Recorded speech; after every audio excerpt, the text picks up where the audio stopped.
Hey everybody, this is Brittany here with Surfing Waves of Light, and I just got inspired to share a message, so I am going to share it with you all now.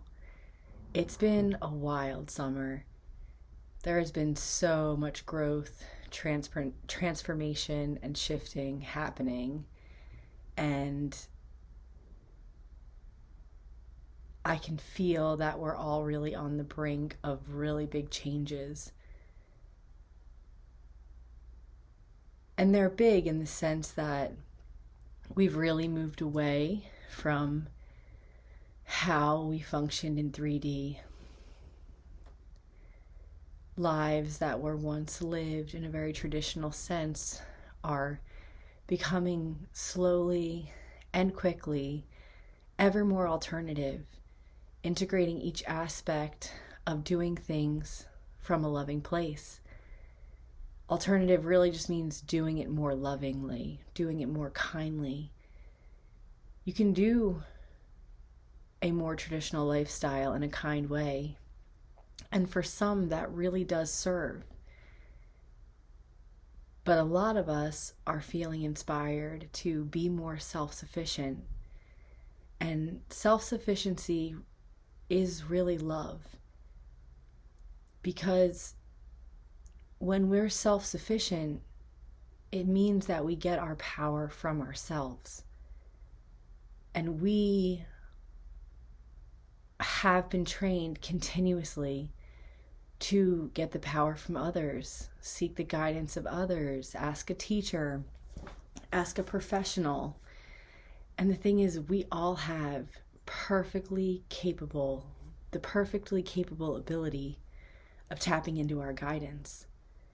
And the only thing that blocks us from our guidance is our judgments and our negative emotions.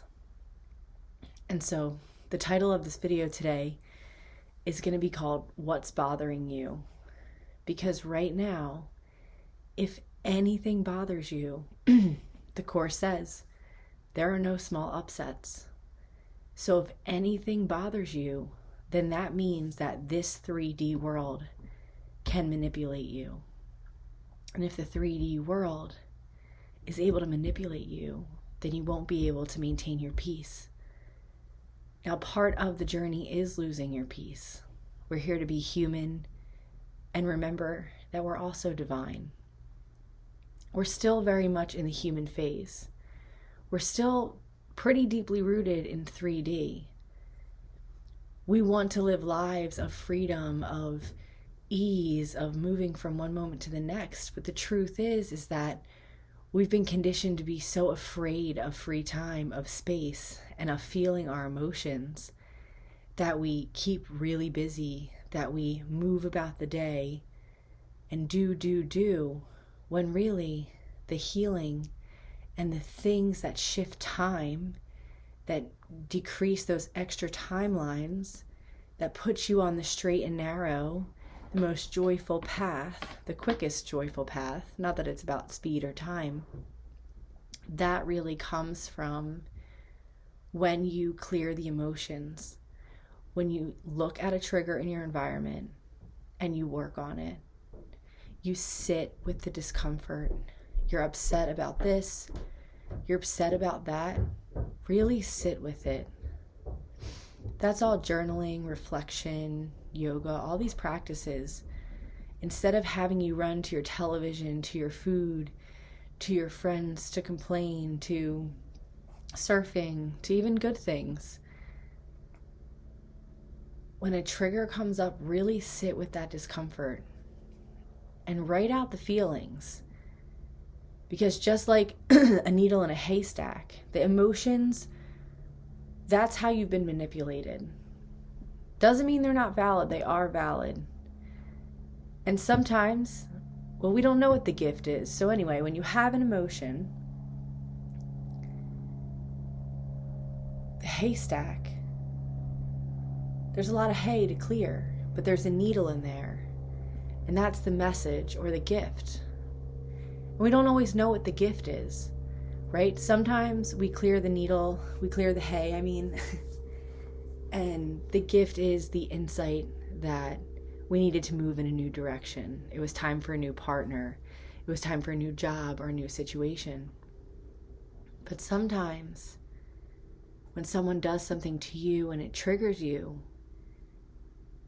it's actually the greatest gift, because it's giving you the opportunity to reevaluate how you perceive that thing.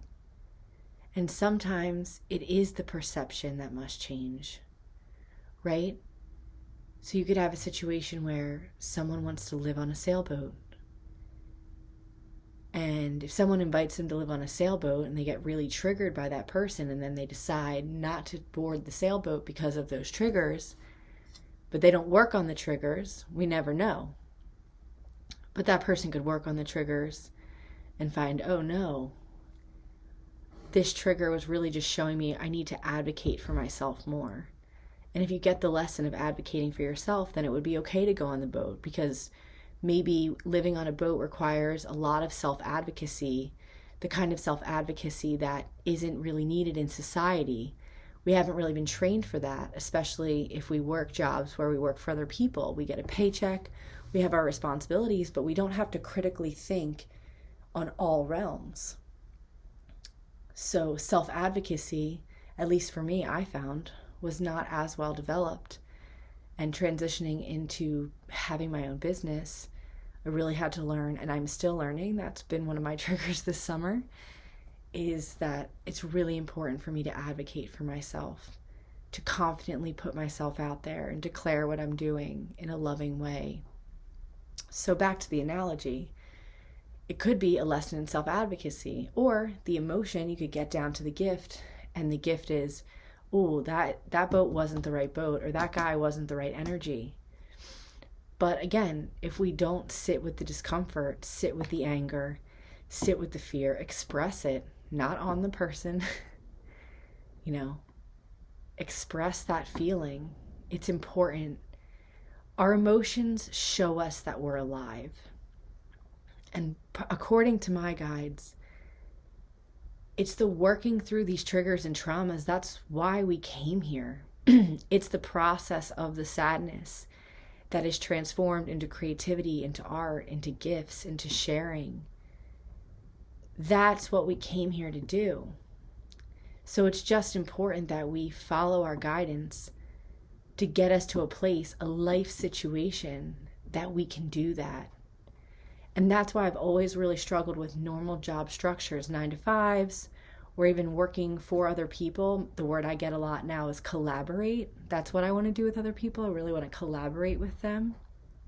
I mean, I don't work for a lot of other people, but, even the way that I view the coaching relationships I have, it's a collaboration, right? I think for a while I thought I needed to bring all the info, the knowledge. And it's like, no, it's like, what do you want to create with my energy? What can I help you to facilitate? More on that later. Just took a quick stop to eat lunch with Greg. Okay, anyway, getting back to it. So when we feel into our emotions and we sit with the discomfort and we dig through all the hay, we find the needle, then the emotions are no longer blocking our clarity. For example, I was sharing with a friend some challenges that I was having in a relationship, in my perceptions of a relationship. And she knows I channel, and she goes, well, why don't you just channel on it? And the truth is, I absolutely can and do. But when there's a really big lesson, sometimes the emotions are so overwhelming. There's a lot of discomfort to sit with. It may even take time, over time, to sit with that discomfort. Things like death, things like divorce. I mean, even something small like someone calling you a name, depending on how deep a wound you have around that issue, you may have to sit with that for some time. Anyone who's lost someone close to them or went through a divorce knows that processing things like that can take years and years to fully integrate all the lessons. They're very steep learning curves, those kind of lessons. And so there are topics that we can't always see clearly, and we must seek help. And that's why she was saying, why don't you just channel on it? Well, I have my own blocks to seeing things clearly, especially when they're right in front of me, when they're my personal relationships, when they're my personal interactions. So emotions block us from seeing clearly. Therefore, we can't access our guidance. Therefore, we can't be self-sufficient. Therefore, we listen to others and not ourselves. But once we do the work around a topic, a trigger, an emotion, and we sit with the discomfort, now we no longer need to listen to anyone else. You do not need my channeling or my guidance. No matter what the topic, medical, scientific, technological, religious, spiritual, you'll have an inner answer. You'll know the resonance with which is the frequency your harp, your string on the harp is. And that is the beauty of this realm. We are all a fabric, a piece of string. I think the fabric one's better. We're all one fiber. Here we go. My sister quilted this blanket. She's amazing. Each and every one of us are just one of these strings. And so your string path may be different than others. And thank God. Because if every string was doing the same thing, we wouldn't have a blanket. And it's even how our natural world works, where we're so lucky that the deer eat the grass and the wolves eat the meat and the fish eat whatever the heck they eat. If we all ate the same thing, if we all were on the same path, the quilt would not be full, it would not be whole, it would not be one. And that is the definition of this experience, is we're all an aspect of the whole, the same and yet different. And that is why it's so important to embody our internal guidance, why you truly can't go to a doctor or a professional and totally subcontract out your discernment to them. You must use everyone around you as a consultant. There is no one that knows your life path better than you. For a lot of things in this society, we try to frame to perspectives that worked in the 3D realm.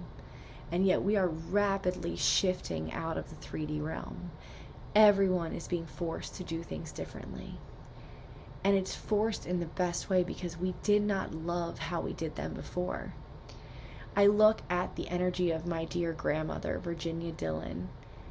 She was this beautiful spirited being. She loved making really kind of raw, sort of dirty jokes. She had that kind of humor. She loved to laugh and play pranks.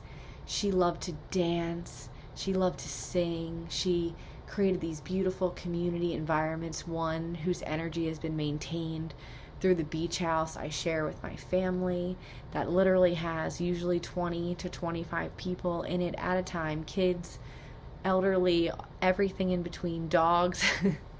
And that was all her. That was her example. Their house growing up was a safe place for people to come for food and for talking and for being together and learning how to coexist.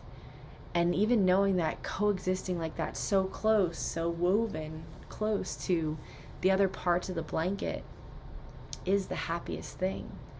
But to do that successfully, we have to be in tune with our guidance. And so I see myself as an evolved, as a more loving version of my grandmother, because I love to sing, I love to dance, I love to create community. I love kind of like silly borderline jokes.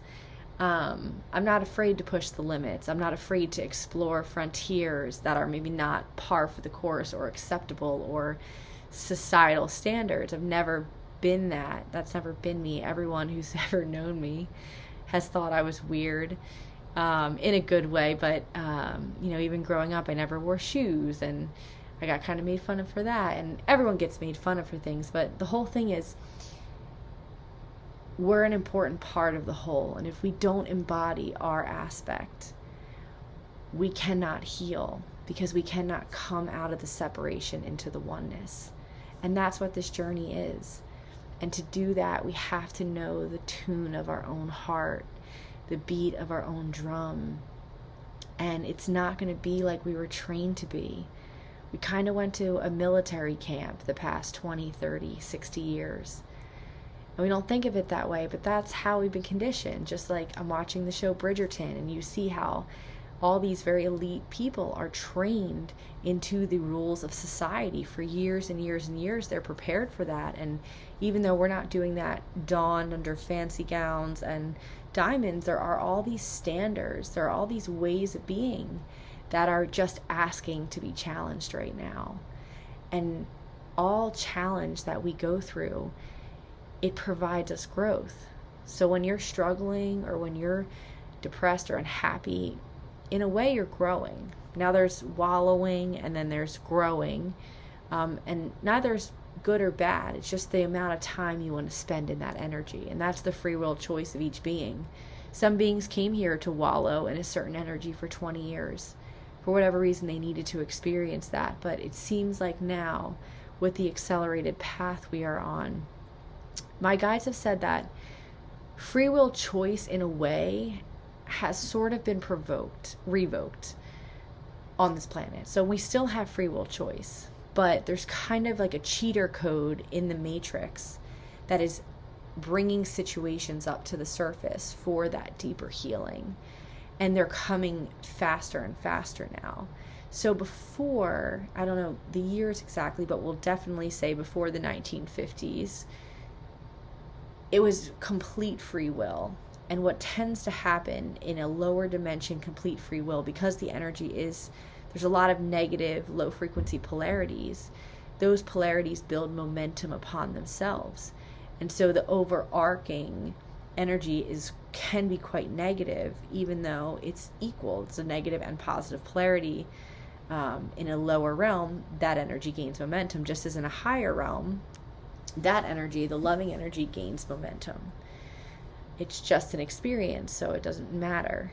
It's not even logical. So, time and space, as we've talked about before, is basically collapsing, because time and space is the dimension with which unloving thoughts, ideas, and beliefs are held. And so as the dimensions, as it collapses, there's less and less timelines for us to go down. And so we're going to have these lessons. We're going to really feel anything that's not loving. And we're being slowly taken through this process, but at the same time, it's happening faster because we're better now. We've learned already that we have to be discerning about what energies we allow ourselves into. People, food, medicine, all these things. We've gone through those lessons. Those have been giant, huge lessons that have really allowed us to develop deeper and deeper levels of discernment. So we're on a new level now. There was a lot of struggle. The last, I'll say, 5 to 10 years, there's been a lot of struggle, because that initial change from unconsciousness to consciousness, it's painful. It's like when you've been in a dark cave and you're stumbling around and you think everything's okay, and you begin to see the light. When you first see the light, you're like, you can't even handle it. You don't even want to look at it. It's like, it hurts. Like how when you wake up in the morning and you're not ready to see the light. You're asleep, you're in your dreams, you're comfy, you're wrapped in your bed. You know, you've found a way to live and survive in that energy. You know what to expect. The light comes and it brings us into challenge, and it asks us to change. And that light, slower at first, again begins to gain momentum in the cave. It reflects off a shiny surface. It brings healing energy into our bones.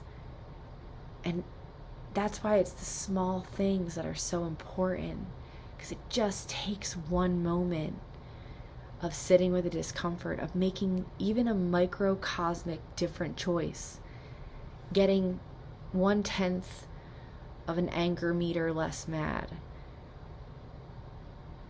And you have said to the universe, look, I'm opening a new door. I am giving my intention, my free will.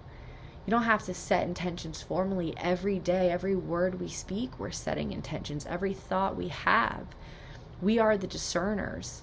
That is our job. We are discerners and creators. We use the information, the experiences we have to say, I don't want that, I want that. I kind of like that, I need this. Just like Abraham Hicks says, the contrast is what spirals off for us these rockets of desire. And so a lot of times the contrast, the struggle, it's good. And it's not that you want to stay in it.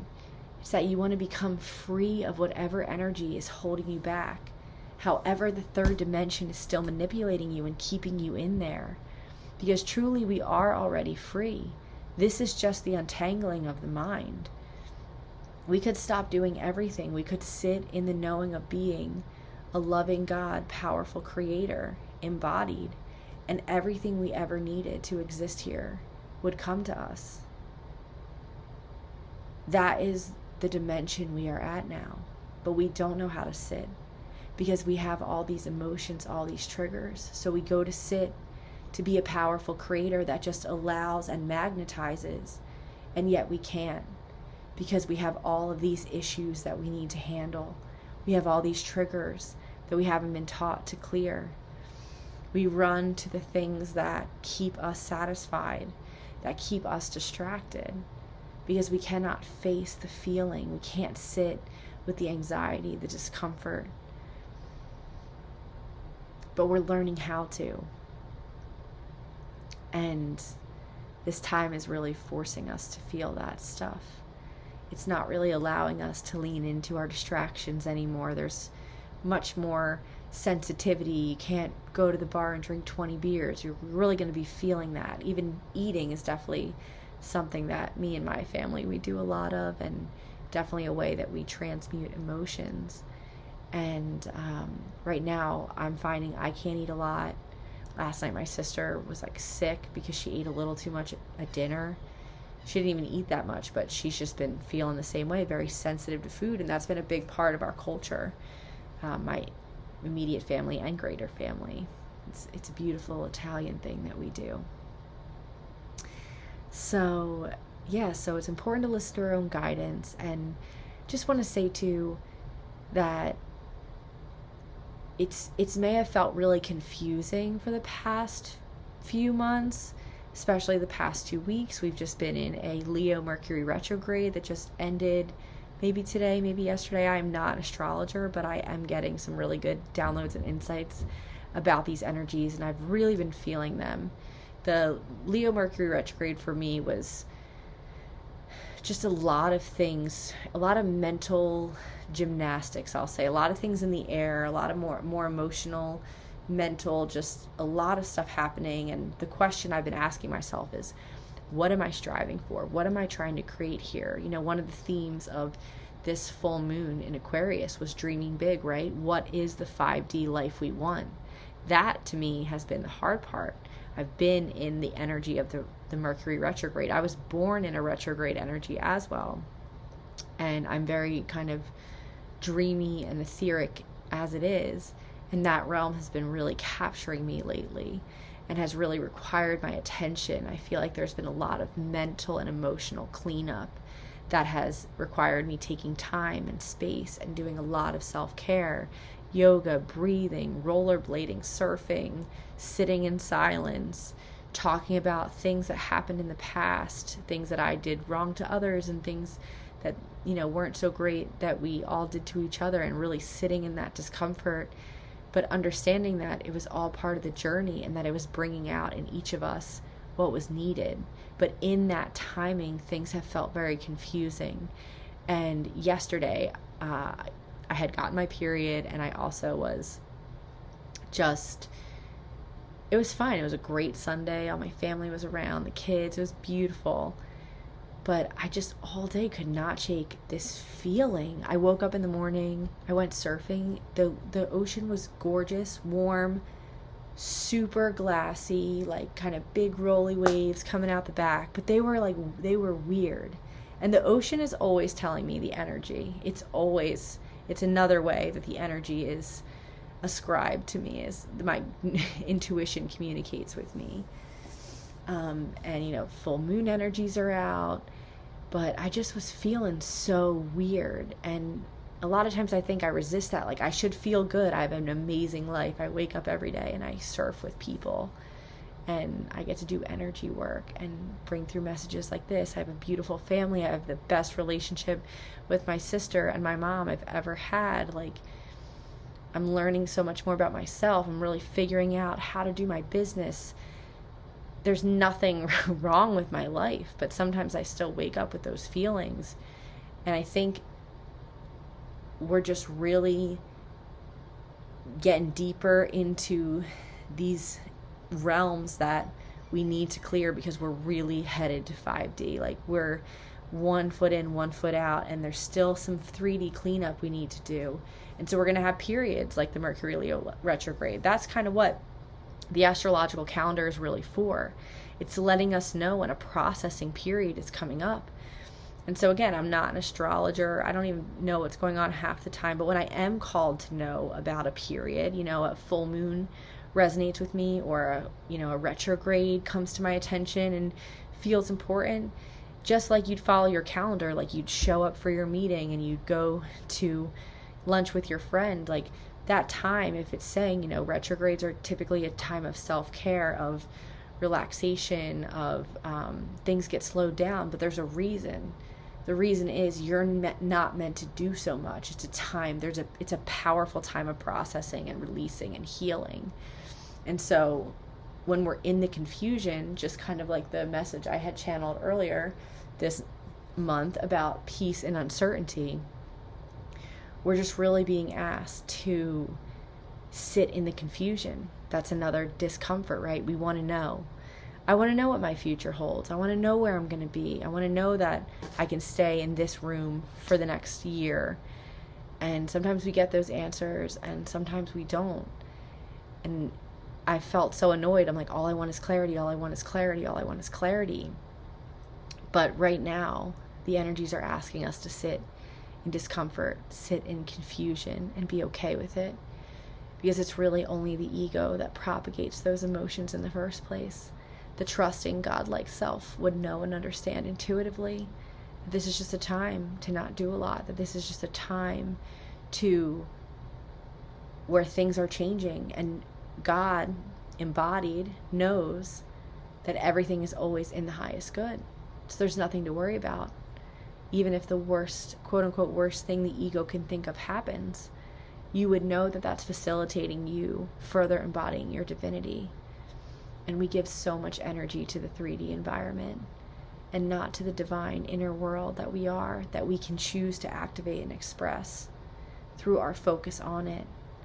And so when people ask me to create relationships with their guides or to begin to be intuitive or channeling, I tell them, you just have to spend time with it. You just have to set a date. Go on a date with your guides. Schedule 7 p.m. on a Wednesday. Put it on your calendar, light a candle. You're gonna, see what shows up, and then just be. And probably half those sessions, you're probably just gonna have to sit with like a really crappy emotion. But you'll know that that's the emotion that's blocking you from receiving the love that the Course says. It's not that there isn't love around us. The Course only means to remove the blocks to love's awareness. And that is a purpose in life that I have really felt inspired to do my best to align with. I'm still an ego. I'm not the best teacher of the Course or really anything. I'm not the best surfer. I'm not the best energy healer, but I'm doing my best, and I have my own special way, and for the people who resonate with me, it will be the best. So I just really wanted to channel or speak today as myself, bringing through the information that comes. I feel really blessed to get these downloads, and I love you all so much for taking the time to listen. I'm doing surf lessons I'm doing a lot of energy sessions here in this beautiful space. I highly recommend coming and experiencing one. I'm also going to be doing some mini retreats this fall with Greg around an ocean experience, breath work, cold plunge, sauna, meditations, and energy healing. Some other classes too. I'll be posting that schedule soon. And so I highly encourage you to come. I'll also be doing a live channeling night. All coming. It's happening, guys. This has been the Leo Mercury retrograde that I needed to clear some blocks around advocation, putting myself out there. So I'm very excited to be with you all. Thank you for listening to this video. And I'll see you guys in the next one. Have a good day.